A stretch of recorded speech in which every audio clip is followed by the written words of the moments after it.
Dear students of 7th class, today we are going to study how we will get silk from silkworm. जैसे आपने पढ़ा है कि हम वूल हमें कहाँ से मिलता है, जो मैंने आपको पहले वीडियो में पढ़ाया है कि वो वूल हमें भेड़, बकरी या याक से मिलता है। इसी तरह सिल्क हमें कहाँ से मिलता है। तो ये फीमेल सिल्क वर्म होता है। वो क्या करती है, she lays hundreds of eggs, अंडे देती है। तो उसके बाद उन अंडों को हम एक जो क्लॉथ है, कपड़ा है, उस पर रख के या पेपर शीट होता है उन पर जमा करते हैं। उसके बाद इन अंडों को हम जो फार्मर्स इस सिल्क का काम करते हैं, इसका बिजनेस करते हैं, उनको हम इनको सोल्ड करते हैं, इनको बेचा जाता है।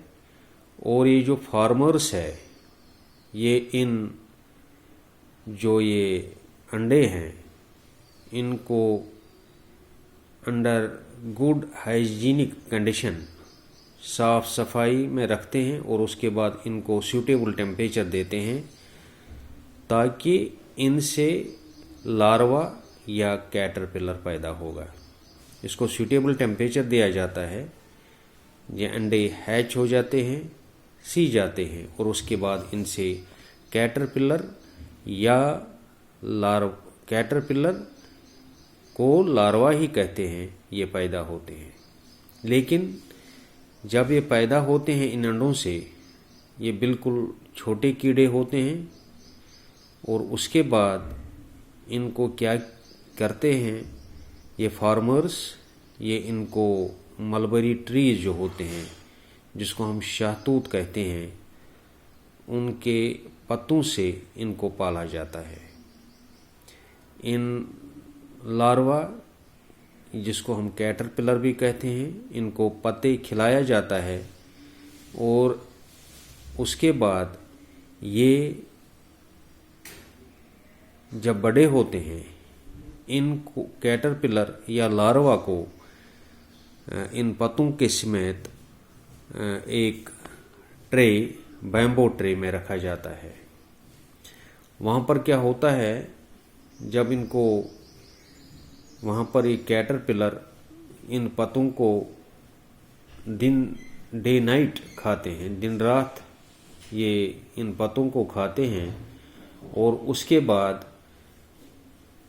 आफ्टर 25 to 30 डेज, 20 से 25 से 30 दिन के बाद इनको हम देखते हैं, ये जो कैटरपिलर है ये इन पत्तों को खाना बंद करते हैं। मगर ड्यूरिंग दिस पीरियड ये कीड़े बहुत बड़े हो जाते हैं और इन कीड़ों को हम फिर ट्रे में शिफ्ट करते हैं। लेकिन वहाँ पर हम स्मॉल रैक्स जो होते हैं हम बनाते हैं, छोटे छोटे खाने बनाते हैं, इनमें हम इन कैटरपिलर को शिफ्ट करते हैं। वहाँ पर एक कैटरपिलर क्या करता है, ये आहिस्ते आहिस्ते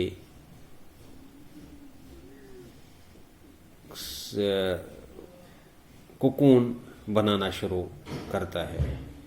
और जो कोकून, इसके अंदर जो कीड़ा होता है, उसको हम फिर वो कहते हैं हम सिल्क मोथ, इसके अंदर डेवलप होता है और ये कोकून बनाता है। आपने कोकून को ऐसे भी देखा होगा, जो इसका काम करते हैं। कोकून जो होता है वो छोटी छोटे वाइट कलर की बालें होती है, बाल जैसी होती है, और उसके ऊपर silk shining threads, shining fibres होते हैं। तो ये जो कोकून अब बन गया, अब कोकून से हम सिल्क को कैसे हासिल करते हैं, इसके लिए भी एक प्रोसेस है। इस कोकून को, जो ये कोकून पाइल ऑफ कोकून्स जो है इनको सनलाइट या इनको बॉयल किया जाता है या इनको स्टीम दिया जाता है। उससे क्या होता है, ये जो थ्रेड है कोकून के ऊपर ये सेपरेट हो जाती है, और जो ये सेपरेट थ्रेड हो जाती है इसको हम रीलिंग कहते हैं। रीलिंग जो है, reeling separation of silk threads from cocoon, इसको हम रीलिंग कहते हैं। तो रीलिंग जो है ये मशीनों से भी किया जाता है। तो इससे हम क्या होगा, इससे हमें सिल्क फाइबर्स मिलते हैं, उसके बाद उनको हम सिल्क क्लोथ्स जो है वो बनाते हैं। तो जैसे मैंने भी कहा कि हमें ये सिल्क के बारे में पता चला कि हमें सिल्क कहाँ से मिलता है।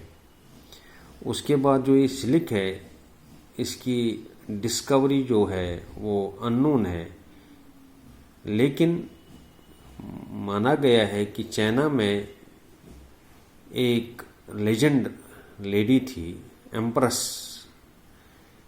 जिसको हम कहेंगे, वो एक फेमस लेडी थी, और वहाँ पर जिसका नाम था सी लंगची, और एक एम्परर वहाँ पर था, उसको हेंगटी कहते थे। तो हेंगटी जो था इसने एक बाग बनाया था, उसमें मलबरी ट्रीज थे। उसने एक दिन क्या कहा, उसने इस सी लंगची जो लेडी थी इसको कहा कि इस बाग में जो मलबरी ट्रीज है इसके पत्ते कोई कीड़ा खा रहा है। तो जो ये लेडी है ये नज़र मारने गई, वहाँ पर ये देखती है कि बाग में स्मॉल वाइट वर्म्स ये कीड़ों को, इन पत्तों को खा रहे थे। तो आहिस्ते आहिस्ते ये कोकून्स भी बनाते थे।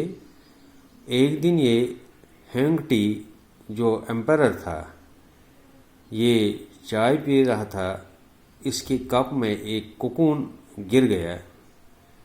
तो कोकून जो है इसके ऊपर सिल्क फाइबर है, सिल्क थ्रेड है, और मैंने पहले भी कहा आपको इसको या तो हम स्टीम से या हीट से या तो हम इसको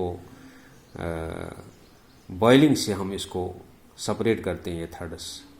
तो ये चाय पी रहा था, इसमें जब कोकून गिर गया इसकी सिल्क थ्रेड्स जो ये शाइन कर रही थी अलग हो गई, और इससे सिल्क इंडस्ट्री का जन्म हुआ चाइना में।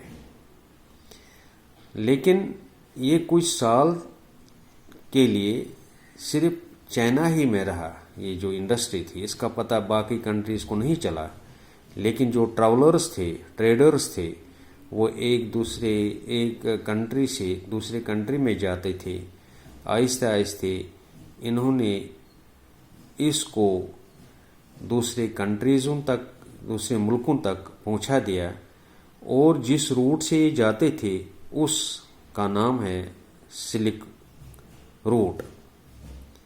और ये रूट जो है ये आज भी चाइना में मौजूद है, ये चाइना में इस वक्त भी है। और इसके साथ ये हमने सिल्क के बारे में पढ़ा। Thank you.